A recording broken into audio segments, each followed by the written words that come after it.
Welcome to AXA Coral Live, and delighted to have you with us from the Kamabi Research Station on Curacao. Now, Curacao is in the southern Caribbean, so you can imagine the Caribbean basin. We're down towards the coast of Venezuela. And Kamabi is a field research station, and that means there's a combination of things that makes this place incredibly special. There's facilities for visiting scientists from around the world to come and work here for a number of weeks or even months. Some have been here for years. And also what's wonderful is that they have all the laboratory facilities they need, and we're in the wet lab at the moment, and we'll have a tour of that soon. Now, a field research station isn't just research in a lab, it's also research in the field. And we don't actually have a field that you might have where you are, but the field is the word that we give to the great outdoors. And so our great outdoors is out here. It's the waters of the Caribbean. It's the wonderful coral reefs. And welcome to this Meet the Expert interview. I'm delighted that we'll be shortly joined by Dr Mark Vermeij, who's one of the researchers here at Kamabi. Mark, good morning. Good morning, good morning. How are you? We've got some amazing countries and schools joining us today. So this is a quick hello to all those in UK, Ukraine, Nigeria, Canada, Greece, Spain and Poland. And we've got some special shout outs for some of the schools. We've got Odessa NVK Gymnasium 7 who are watching from Ukraine. Good morning to everyone there. We have St Benedict's Catholic School, and they're joining from Bury St Edmunds in the UK. Big morning to you. We've got a nice sound of oxygen and air tanks being tested next door, all part of coming to you live from a research station. We've got the Avgilia Linodatu School in Greece, and it's wonderful to have the students and teachers there, and had a great time visiting their school earlier in the year. Hi to the American School of Barcelona, and a big hello to Keris Cowley, who is homeschooled in Anglesey in the UK. So big hello to everyone there.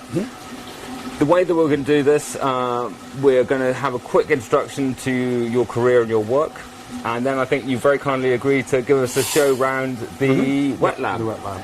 And then a chance to answer any questions that you submitted in advance, or please do use the live chat and submit questions as we go along. That will be fed through to me here in Curacao, and we can get through those as well.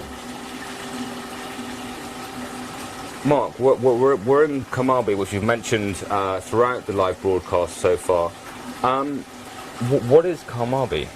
Well, Kamabi is, like you said, a field station, and it started like a few decades ago. It's one of the older field stations in the Caribbean. And that is to just like, if you want to study coral reefs, the best place to do it is close to coral reefs. So where we're standing right now, the coral reefs are maybe 50 meters in front of it. And that's what it started. And then that grew over time. And what we do right now is not only study reefs, but we also use what we find out, what we learn about how systems in the field, and that's both in the ocean but also on land. The information that comes from that we actually use to organize our parks, so we manage parks as well, which then is sort of nice that like it's not just academia where you just research for the sake of researching. We actually use the information that we gather to manage parks to make nature better on Curacao, so to speak. Fantastic.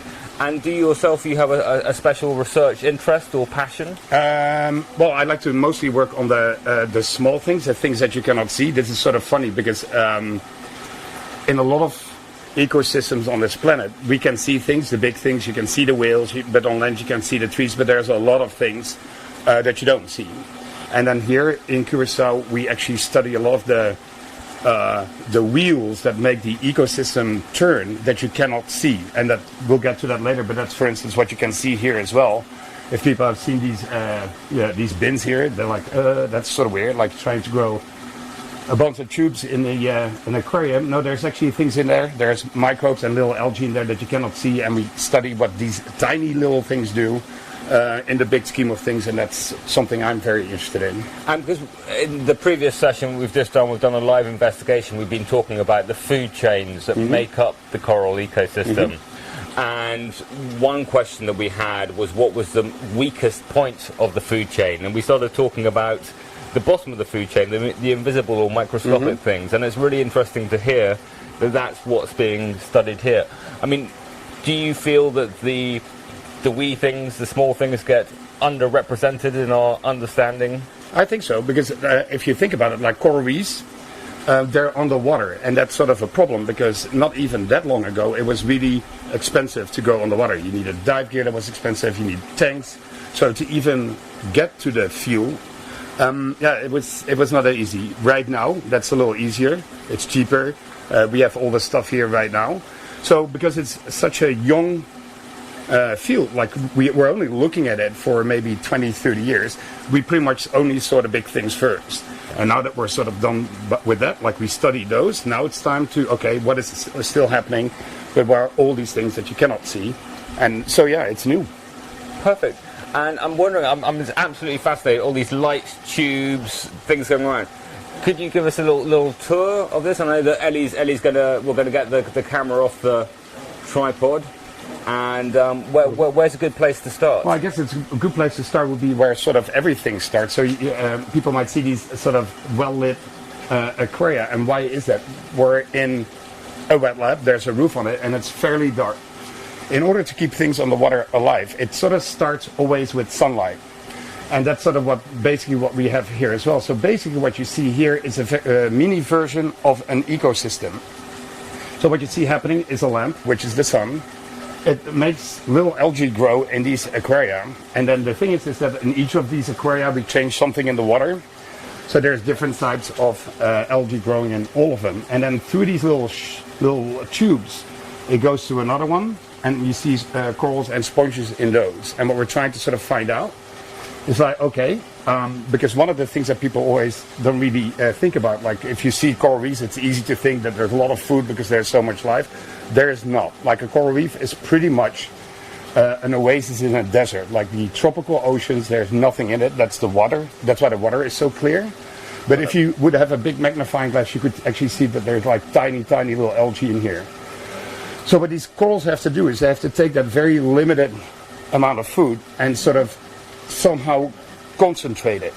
And the animals that can do that really well, we found out not too long ago, is the sponges. So what the sponges can do is pretty much like if you think, for instance, about a person drinking a cup of coffee and they put sugar in it, the sponges could actually eat the sugar out of your coffee. We cannot do that, but sponges can. So what they also do is like all the little cells that are in here, but also the sugars that these cells make, the sponges take it out and then make it into little flakes.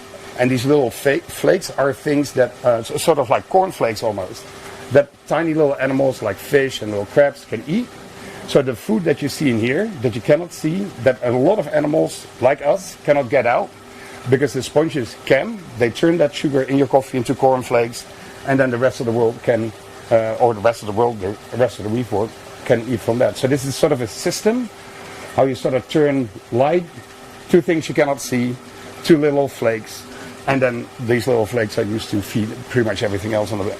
Incredible. And so what I find really interesting here, and is probably what some students studying science will be thinking about, is you've got 3 different versions of the same thing, but you've probably changed just one thing slightly. Yeah, and it's like the food that you give to these tiny little algae that sort of makes a difference. And we're trying to, because again, this is also one of those new things. We're pumping in the water right from the ocean because it's right there. So we're trying to sort of, sometimes we even don't know what's going on, but we think it's fine, because this is such an unknown system that you sort of have to try a few things to see at first, or find out for the first time, so what could be important, and that's what's happening here. And how does this, I mean, you talk a lot about fair testing and that kind of thing in science at school. What kind of things do you have to look out for when you're setting up these 3 different versions to make sure your results are going to be accurate? Well, there's, and especially in a field station, there's always things that you don't want to, that you cannot control. So we have a bunch of chickens running around, for instance, and we have had it happen that a chicken takes a bath in one of these things. And then when you come up the next day, for instance, it's like, oh, these corals, there must be, there's something weird going on because look at them, they ate chicken pretty much. Yeah, that is not what you, that's the thing you want to watch out for. So if you want to test something, and this is true for every experiment, so if people think about going into research, there's always a thing that you really want to be careful for. Is that like if you want to test the effects of the tiny little algae in there, and these are slightly different, that the only thing that you're testing is that there's only that difference and nothing else. So you want to keep it as similar for everything else, so that's why the chicken was not very helpful. But that's the thing, so careful, like be really, really careful to make sure that what you see is actually what you're testing is always a little bit of a problem. So we've got the same lamps, the same size of aquarium tank, the same setup of tubes and all of them. The same species of corals and sponges in down there. And it's hard. Or it's more difficult than it looks like to sort of keep everything the same. This is not like, that's the nice thing about field labs, is that you can do a lot like this. But at the same time, it's not a lab where everything is clean and that you have petri dishes and you can control everything. We're pretty much, other than this roof, in the outdoors. So there's a lot of things that make for surprises. Great. And is this the only experiment that you're currently running in here? Or no, and that's sort of like along the same lines, like okay. Ecosystems. Again, if you go to a rainforest or to the Arctic, there's big things and there's small things. So we just talked about like the little phytoplankton and the sugars that live in the water. So the phytoplankton are the algae? They're the tiny algae that you can only see with a microscope. That's something you cannot see, but the other thing that you cannot see are bacteria. Okay. And on coral reefs, there's a lot of bacteria, and people always think, if you talk about bacteria, that's dirty. They make things rot away. They make my food go bad, but that's not entirely true. Bacteria can do that, but there's also a lot of bacteria that do good things. Because we have millions inside us, don't we? Oh, for sure. And that's sort of the thing that we have in common with corals. Like there's microbes inside of us. If you would kill all the microbes in us, we would die. And what these microbes do is somewhat similar as what we just talked about. It's like if you're living on a reef being this sort of oasis in the middle of the ocean, there's not that much food. Microbes can help us, the big animals, to make the food that we cannot make. So that's why the microbes that are in our intestines, they're making all sorts of vitamins and who knows what else, that we use to stay alive. And microbes do that as well for corals. So like us, corals need microbes to survive. But that's not only one thing they do. At some point, I guess there will be talk about like how corals reproduce. And I think yesterday already there was talk about like primary polyps and how larvae settle.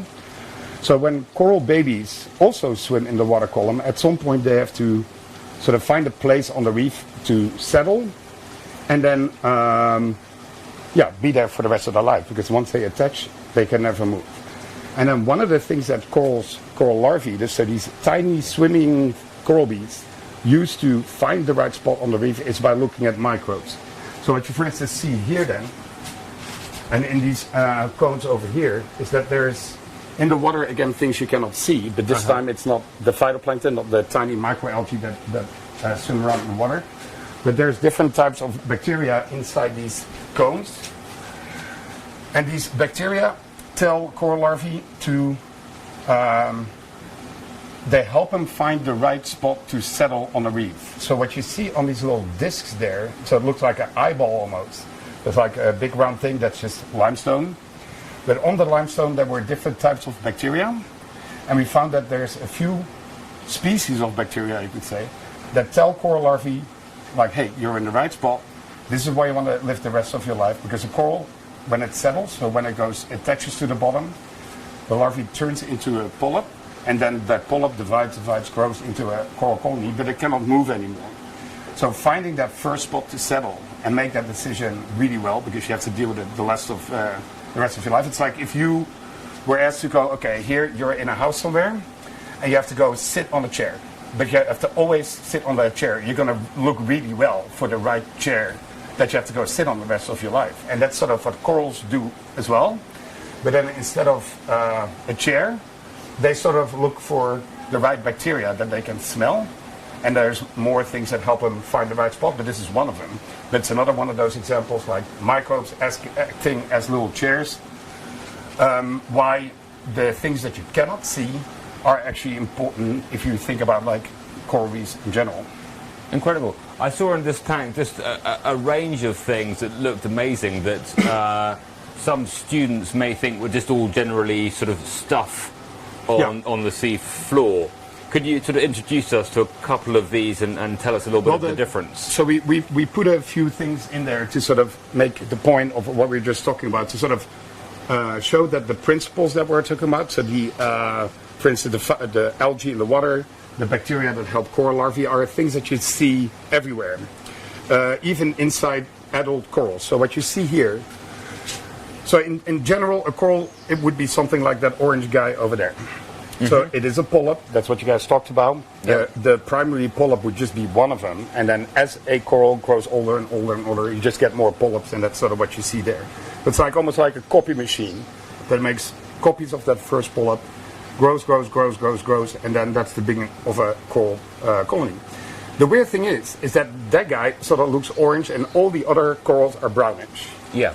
And if you would see it, and again, it's not the prettiest of reefs because there's a lot of sediment in here, but whatever.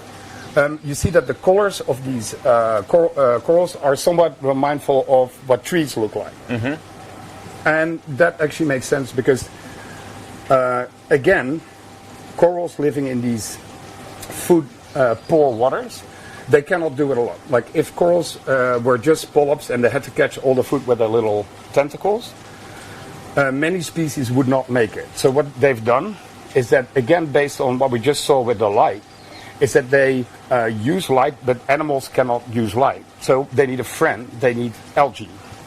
And corals and algae have sort of come to an agreement where the algae say like, okay, you, the animal, cannot catch all the food with your polyps, but I can make the sugars that you cannot see in the blue aquarium, but you have to give me something back. And what the coral gives back is a place to live. Got it. So if corals, you pretty much have to see them as that primary polyp, but then in the tissue, so in the body of each polyp, there's all these tiny algae that you cannot see because, again, they're so microscopically small that you need a microscope to see them. But the algae give the colors their sort of brownish color. And then because an algae is a plant, it looks a lot like the browns and the greens that you would see in a forest. Then we put this guy here because that one doesn't look that happy. What happens is that sometimes when the water gets too warm, is that the algae start growing so fast that the corals don't like it anymore. It's like you would have popcorn inside of you. Like these algae are like, woohoo, it's really cool, it's warm, we can grow fast, so let's do it. But the corals are like, wow, there's too much growing inside of me, so they throw them out. Got it. And that's what this guy did here. So this one looks white. That's why they also call this phenomenon whereby corals sort of dump the algae that live in their bodies out in the water again.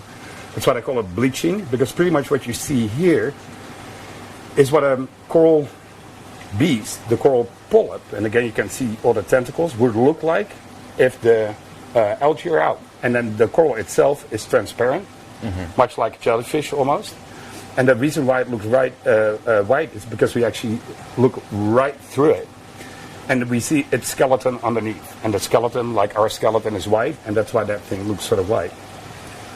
So that's sort of what you see in here. And then there's other things you can sort of talk about in this whole thing. For instance, the bacteria that coral larvae like. Yep. That's one thing. There's also an algae on reefs that is very similar to corals in the sense that they can make skeletons. Okay.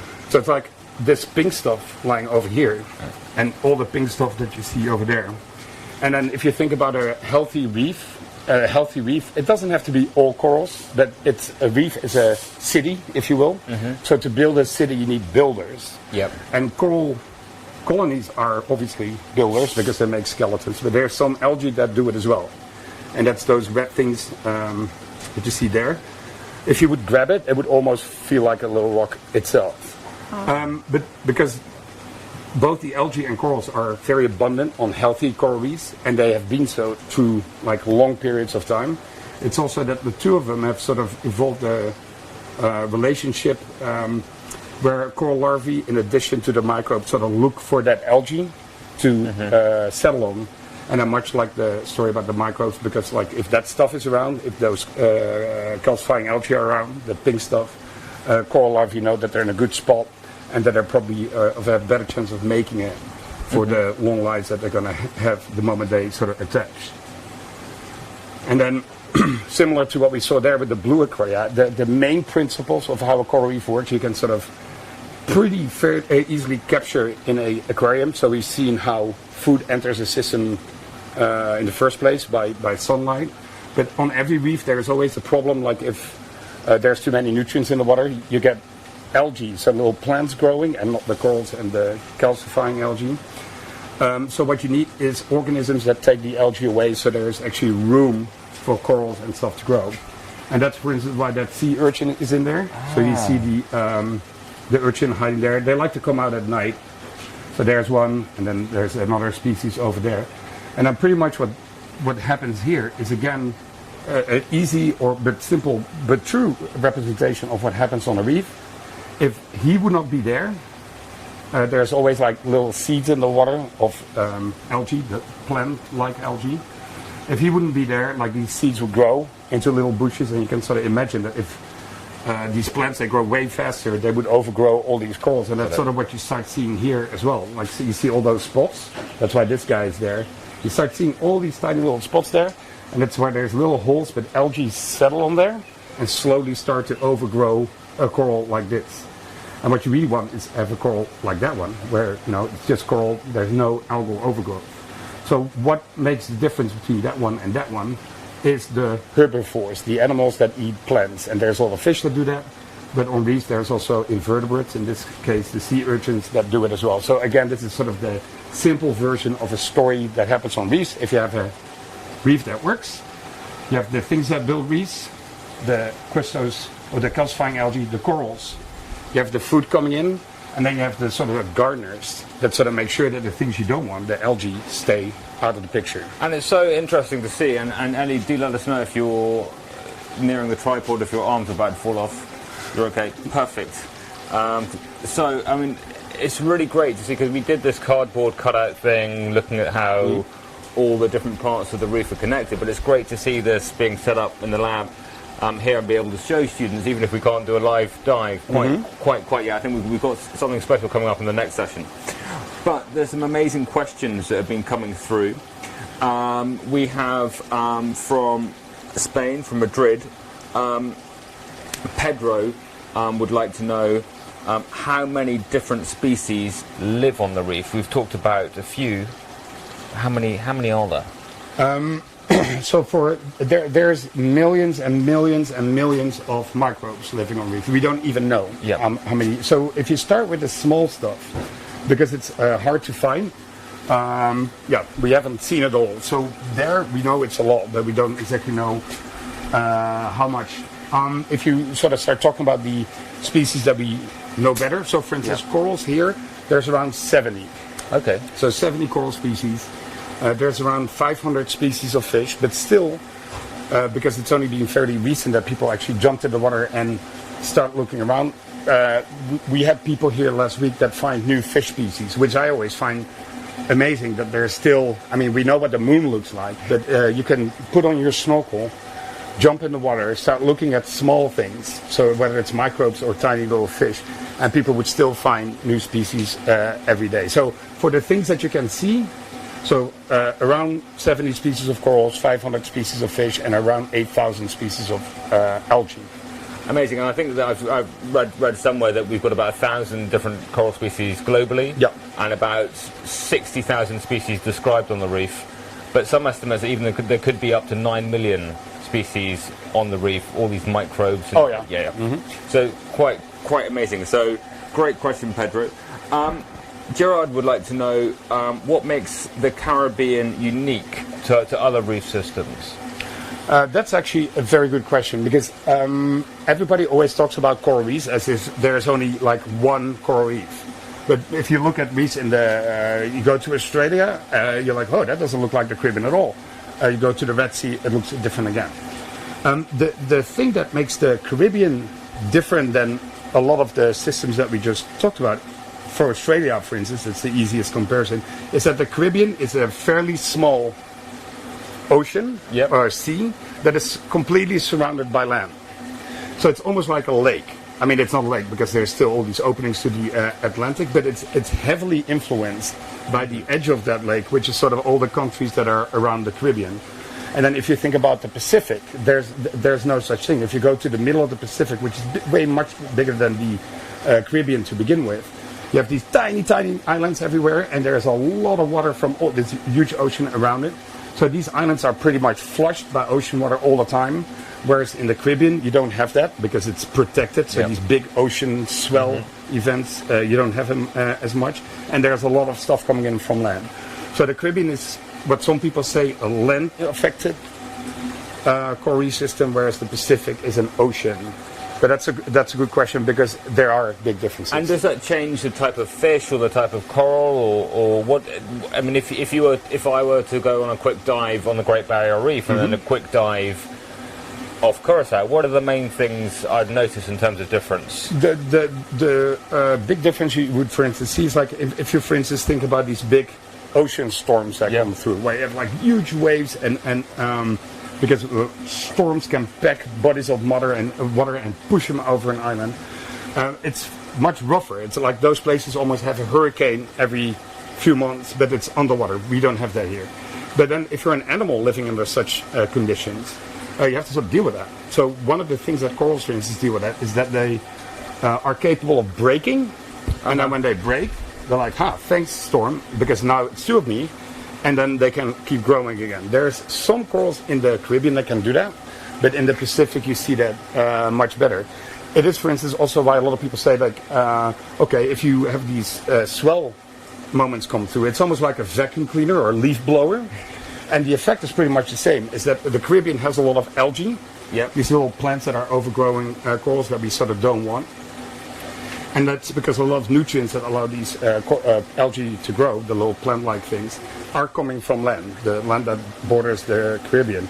In the Pacific, where water is constantly leaf-blowing, these algae go way easier. And you see that often in the Pacific, there's like less algae on reef compared to the Caribbean. So there's a lot of differences. Amazing. And Pablo's got a follow-up question on that. Is it are there animals that live only here and not on reef systems elsewhere? Yeah. And pretty much long time ago, there was actually South America and North America were not attached. So they were open, and it was pretty much a door between the Caribbean and the Pacific. And in those days, what you saw in the Caribbean was actually very similar to what you have in the Pacific. But then at some point, because the continent sort of moved, and then 6 million years ago, it was like, it closed. And then the Caribbean started doing its own thing. So up to this day, there's actually, for corals, nothing, not one species that lives in the Pacific and in the Caribbean naturally. And then if you just remember that orange thing that was sitting there, that is a coral that was actually brought from the Pacific to the Caribbean like decades ago. It was attached to a ship, is what people think. And when that ship showed up in the Caribbean and was in a harbor, like the larvae came out, and then like, oh, yeah, this is actually cool. Like, we like the Caribbean. And then poop, poop, poop, poop, poop, larvae settled, they started growing, making more larvae, and that's why that species is actually the only one that you would find in the Caribbean and in the Pacific, but it's people that brought it here. It's people that brought it here. Yeah. We've got a couple of questions coming through from the UK, from Solihull. What is your favourite animal? My favorite animal, it changes every week. So I almost have like a favorite animal, and this week it's actually the diademas again. Because the diadema is that sea urchin that we saw there. Got it. And the reason why that is right now there's actually, the babies are coming in.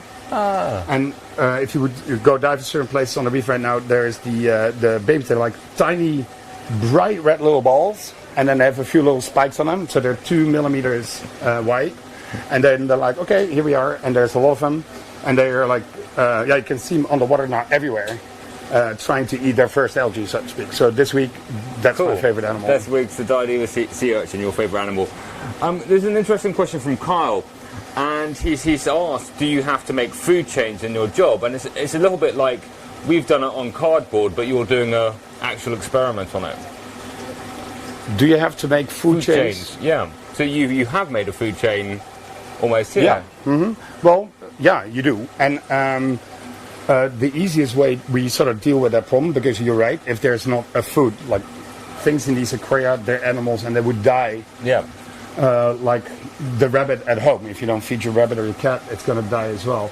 So the way we bring in food is through the system itself. So all the pipes bring in the water from the reef. Got it. So that has food in it already, and that's why it ends up here. So we've got the food chain that you've created is the sun to the algae and the sugars, and algae then to the sponges and coral. The thing that we don't have, because there's like the corals, that the orange one, for instance, that doesn't have algae. But corals, I mean, they have these tentacles, and then why have them if you don't use them? And corals use them all the time because they use their tentacles to catch food, plankton, so little crabs and crustaceans from the water. Those we don't get, and that's why we have to throw them in. So every day we have to go in with a little spoon almost, and then with little fish parts and a little copepods, and then feed the corals, because if you don't do it, they would die. So yes, like these things need food. If you don't make sure they get it here, they'll die. Perfect. And we've got some great questions coming through on the live chat, but we're just going to cover off the pre-submitted ones first. We've got Mohammed. What is your favourite part of your job? The favorite part of my job is that I could actually jump in the water every day, because that's the nice thing. We study it, but there's so much we don't know. So this is, and pretty much you can do this wherever you go, because I think it's nice to go walk around in a natural system, and that can be the forest at near your village, or you put on a mask and go jump in the river that's close to your house, and then you start looking at stuff.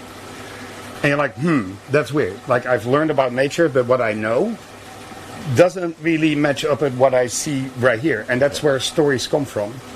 And to do that on a coral reef, where you can sort of fly over because you're diving, it's a great place to actually go there. And because, again, we haven't been in the water as long, only for a few decades, there's still a lot of stories out there. But I've heard people say the same thing about the the forest around their house. So people always think like, okay, people do research, by now we should know everything, and that this is not true. Like, there's a whole lot we don't know, and very smart things people haven't even thought about. So even the stuff that we think we know might be wrong, and there's a better way to think about it. So there's all these stories out there. We have to hear constantly that whole new groups of animals are found, that they're doing things that we even didn't know was impossible, and the only reason why you find them is by people that will actually look at them. And a lot of people are a little maybe demotivated to do that, because it looks, it's all done already. Not at all. If you like stories, if you like making puzzles, go in your forest, go in your reef. That is really, really, really nice, and there's still plenty of out there to go find. A couple of quick questions. What animals have you seen eating each other on the reef? That's from Maria. A lot. And really weird ones too, because there's the whole big fish eating small fish, so you see that a lot. But the coolest thing I've seen recently was a coral polyp, not much bigger than the orange one that we just saw. So it's like the size of your pinky, eating a fish that was inside of my hand. How did it? Yeah. No idea, but I guess a bigger fish had eaten that fish. But you see a lot of these things. Like, for instance, the baby polyps, the corals, when they first settle. So think of them as a millimeter, which is pretty much the size of a seed, seed that's on your bun, the bread thing. There's little crabs that swim in the water. And these coral polyps, they can catch little crabs that are 10 times bigger than they are. But they've got harpoon cells inside their tentacles. Yeah, and we wouldn't notice because we're too big, I guess. But these little harpoon cells that they use in the tentacles. So corals, the same way that we need the microbes, because we can eat, but we cannot do it all ourselves. So we have to have the bacteria too. Corals can do a lot of themselves with the light, but they also need to catch food.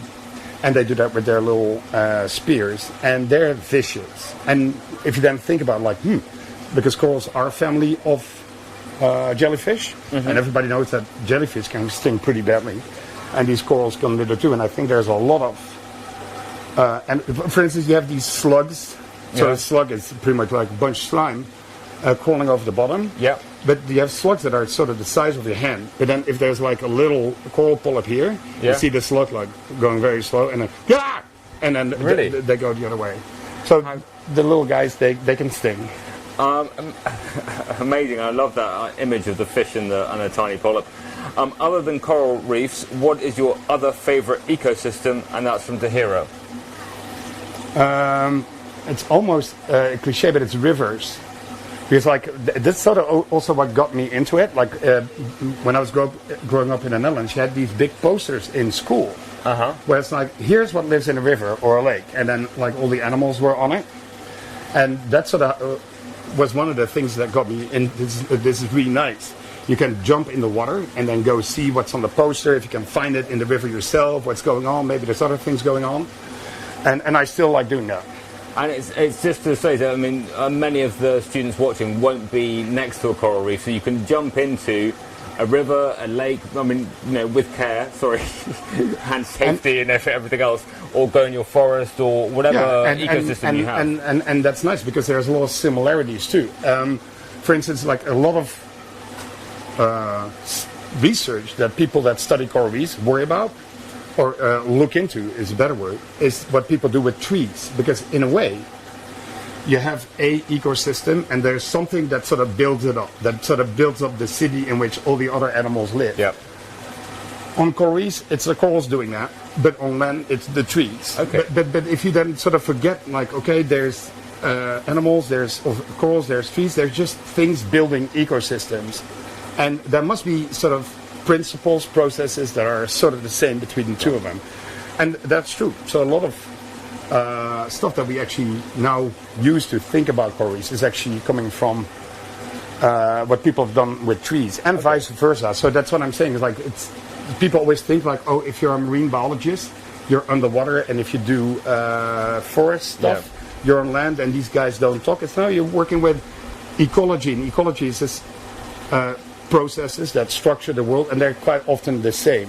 So if you cannot get to a coral reef, you could pretty much go to a forest and then sort of think about, like, okay, I'm on a coral reef right now, and then but my trees are my corals, but I see how animals and other plants deal with these the ecosystem builders, they call them. So it's either the trees or the corals right here, and then sort of walk in the forest and think about it as a coral reef, because the experience would be very much the same. Perfect. We've got some quick fire questions now. Very sadly, we've only got 10 minutes left. Is there rubbish in the Caribbean too? And that's from Jane. There is a lot of rubbish. And that is a problem because, again, the Caribbean being sort of a lake where all these islands and North America, Middle of Mesoamerica and South America, they're right there.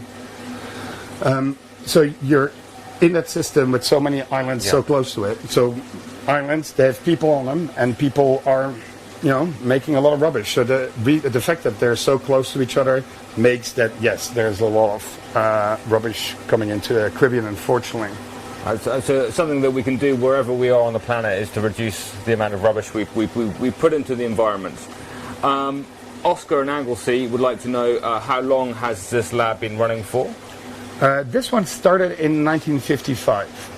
So I think next year we have our 65th anniversary. Congratulations. Thank you. We're getting old, but yeah, it's been around for a while. So, but that's sort of a good question too, because it sort of gives you the idea of when the field started. Okay. Because it started so people could study coral reefs, and 65 years ago, it's sort of when it began. So when your grandparents were sort of young, I guess, there wasn't any of this going on. Yep. And it sort of started in 65. There was a place in Jamaica and there was a place here. And that's sort of how coral reef research in the Caribbean started. So it's fairly young. But that's cool, because then you can still come up with new things. There's one question which I'm going to take, which is Gabriel, who's obviously a little bit concerned about your story of the coral polyp eating a fish. If they all gang together, a whole group of polyps, could they eat a person? No. No. There you go, Gabriel. Don't worry, we're not going to have... It's very unusual for something like that to happen. Corals eating a person. But from Plymouth, we've got Rowena would like to know, why are the ecosystems in other countries different to ours? Why is there a variation of ecosystems around the world?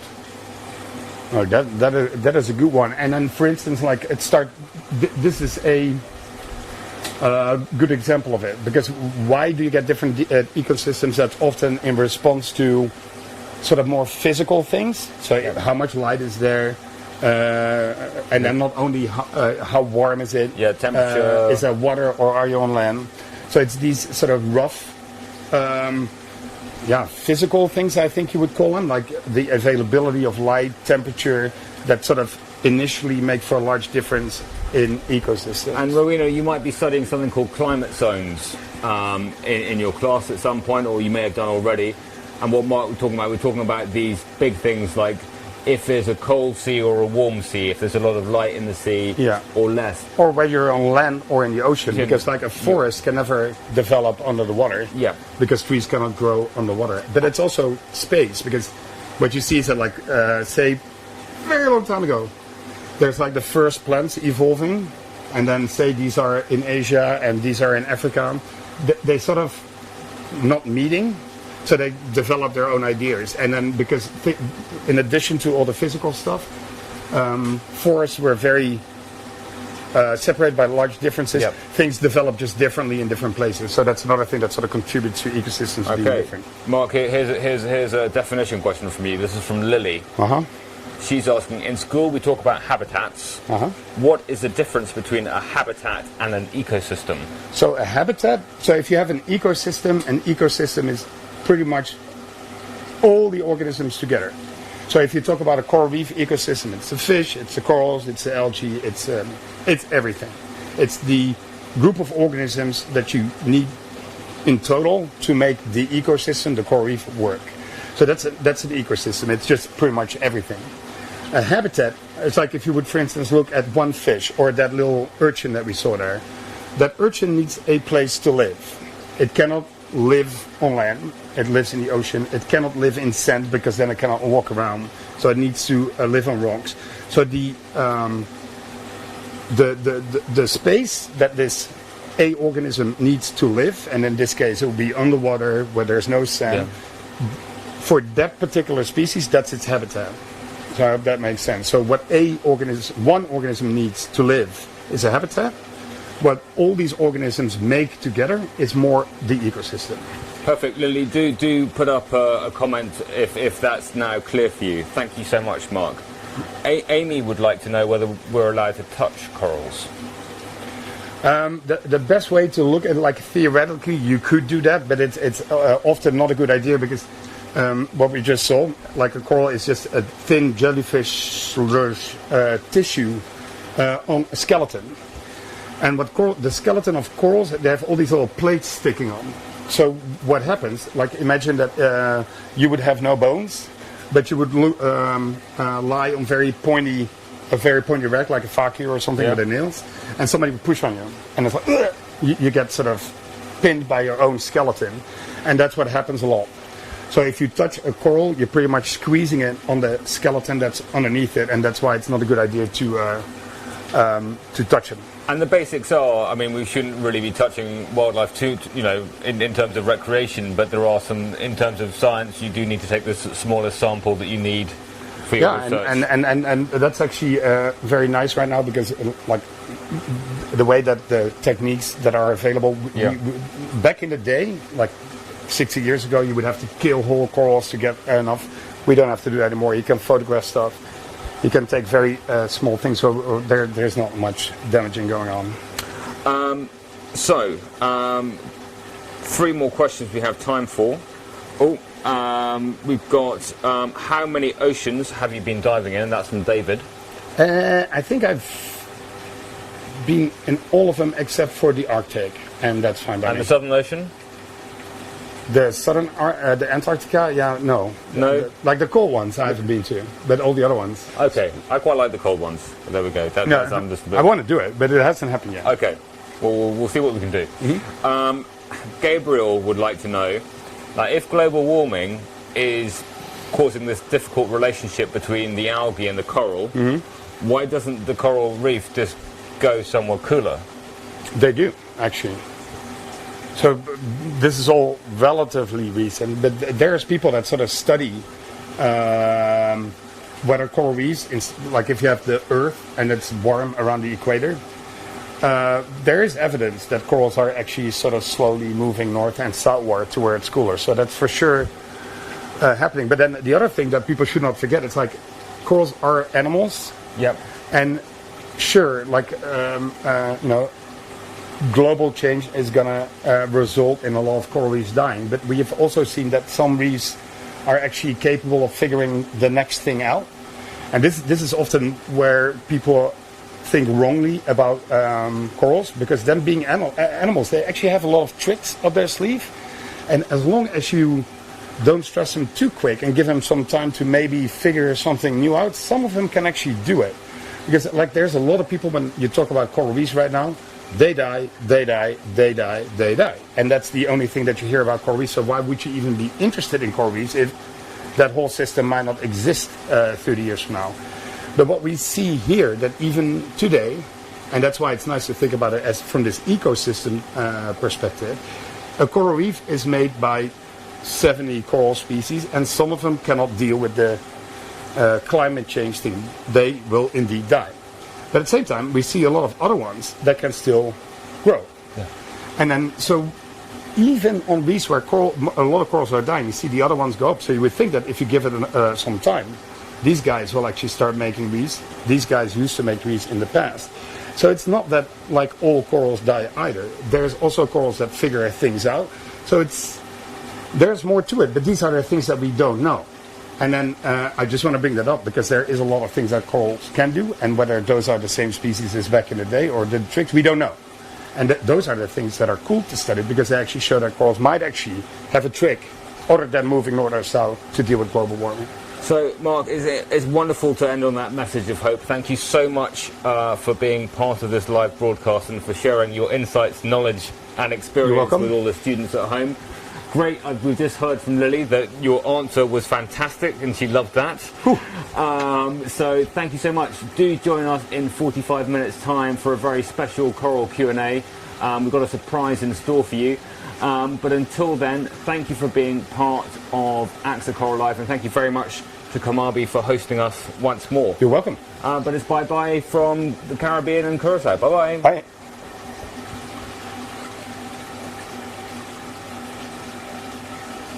We could go to the sauna.